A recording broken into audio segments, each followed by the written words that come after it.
It probably would have been a good idea if I'd written down which part numbers I'd used up to this point. Oh well, you live and learn. Hi folks, and welcome back. This script was a funny one. I was sure I'd written it, and came to do the editing of the video in early June to upload for an August release, and find out there was no audio file saved. Okay, that's not good. But I know I've written the script, so it will be there. But no, the script was a blank Word document set up ready to have the script written. Now, a couple of weeks ago, this numpty managed to delete a whole folder. It was the Army multi-kit build, and thank God for the backup. So I guess I've managed, Lord knows how, to delete this file as well and reinstall an older copy. So go back to the source data and recreate the script.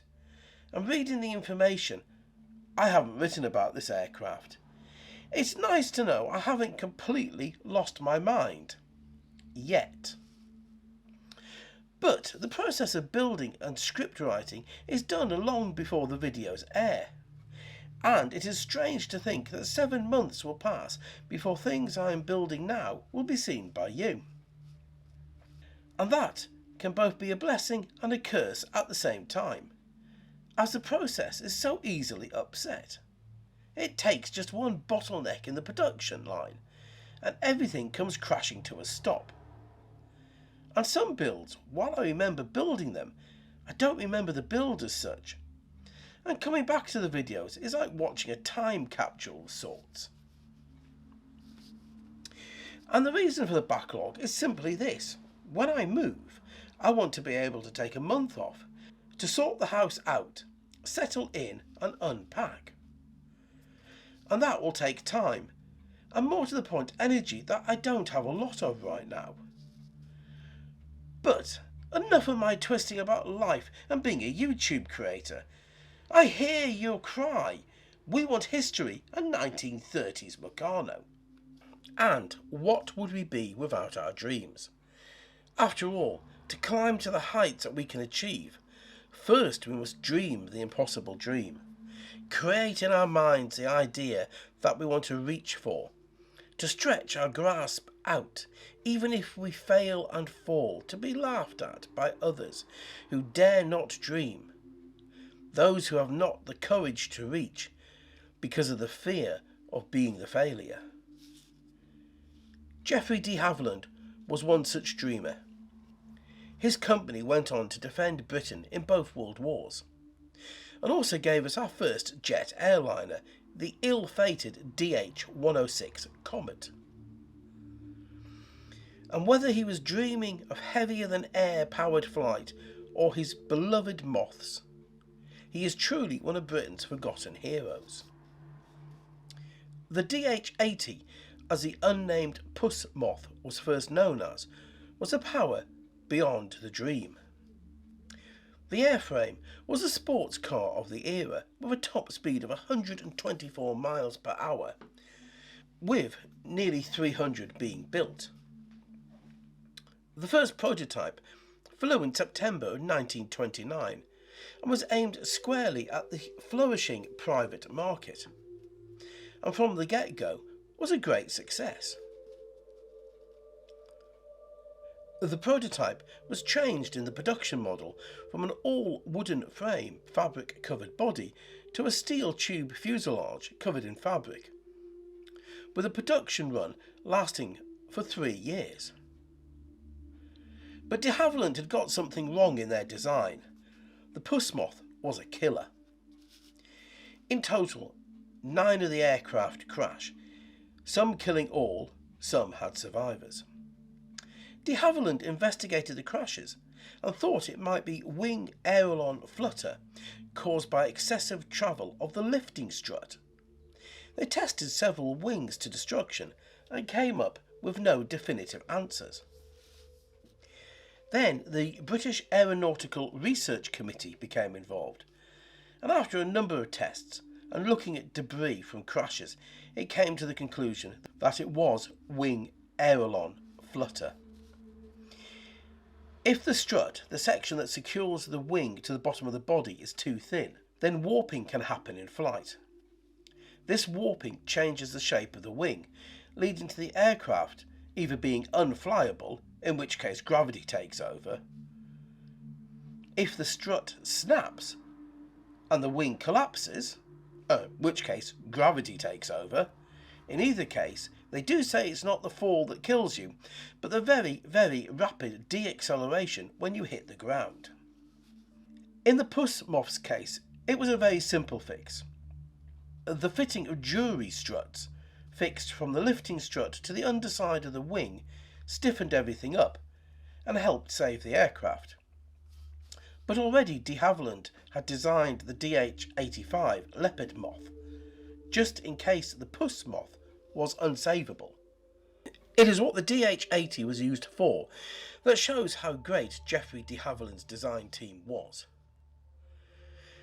The aircraft was flown by four of the greats of the 1930s, names that I have written about before on this channel. One such pilot was Neville Vincent, a South African-born pilot who served with the Royal Navy during the First World War, then transferred to the RAF in the 1920s. When serving in Iraq in 1922, he was awarded the DFC, or the Distinguished Flying Cross. Required to make an unplanned landing in hostile territory, he and his co-pilot were forced to defend themselves against Arab horsemen. With only a fixed rear-firing machine gun fitted to the aircraft, he picked up the tail, balancing it on his shoulder. He swung the aircraft from side to side. He allowed his co-pilot, sitting in the aircraft, to fire at the attacking forces, thus defending themselves until help arrived.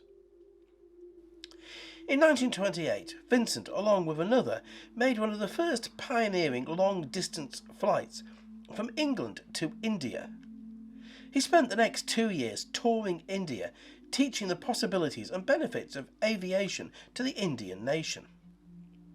Then, in 1931, piloting a Puss Moth named Baby Tank, he was the first person to fly from England to Ceylon, modern-day Sri Lanka. He would team up with the Indian JRD Tata and go on to form Tata Airlines. The company still survives today as Air India.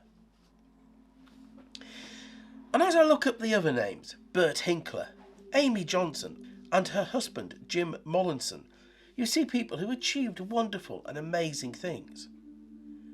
But in the list of names, there was one I've never seen before. Peggy Salaman. Peggy, the daughter of a London businessman, learned to fly sometime after her 18th birthday. And by the time she was 19, she'd gained her pilot's licence. And as a birthday present, her mother brought her a Puss Moth named The Good Hope. And on the 30th of October 1931, late in the season, with her co-pilot Gordon Storr, she took off from Lymph in Kent for Cape Town, South Africa, saying to her mother, "Cheerio, Mummy, I'm determined to do or die, and believe me, I'm going to do." The flight took 5 days, 6 hours and 40 minutes, and knocked a whole day off the previous record held by Glenn Kidston. En route, she adopted a couple of bottle-fed lion cubs in Juba, South Sudan. In 1941, the Good Hope was, like most private aircraft in the Second World War, acquired by the government and put into military service. You had no choice in this. Your aircraft was taken off you, and you weren't getting it back. It survived the war and was sold in 1948 as surplus. A few months later, it was crashed and broken up for spare parts. But the British government has a way of doing things like this. It's called compulsory purchase orders, and you're not going to win. One such acquisition was Allied Airways. Eric Gandar Dower, having landed at Dice in Scotland, had the idea of starting an airline operating out of the area, which is now the home of Aberdeen International Airport. Heading south from Aberdeen didn't work. London and North East Railways, LNER, operated a brilliant service on the east coast of the country. And for ease of service, cost and reliability, no airline of the time could challenge it. Equally, heading down the west coast, you came up against the London, Midland and Scottish Railway Company, and again the quality of service was above what an airline could achieve. So, with his eyes on the Outer Hebrides and Shetlands, Gander Dower began to compete against the Highland Airlines Company in what was to be a hard-fought and at times bitter rivalry. In the end, after creating the Allied Airlines Company, a mail carrier for the Norwegian government, with a service from Newcastle Airport in the northeast of England, Gander Dower's airline companies were swallowed up by the RAF during the Second World War. His airport at Dice was taken over by the RAF, who extended it and laid hard runways. His other airfields at Thurso and Stormness he was allowed to keep, but by the time the Royal Engineers had finished rendering them unusable to the enemy, there was no way Gander Dower would be able to make them usable again. Post-war, as Gander Dower began to operate again, the government decided that all private airlines would be merged into one, British European Airways, or BEA. When, due to a servicing backlog, he was unable to schedule any flights, BEA, using some backhanded legal work, confiscated the airlines.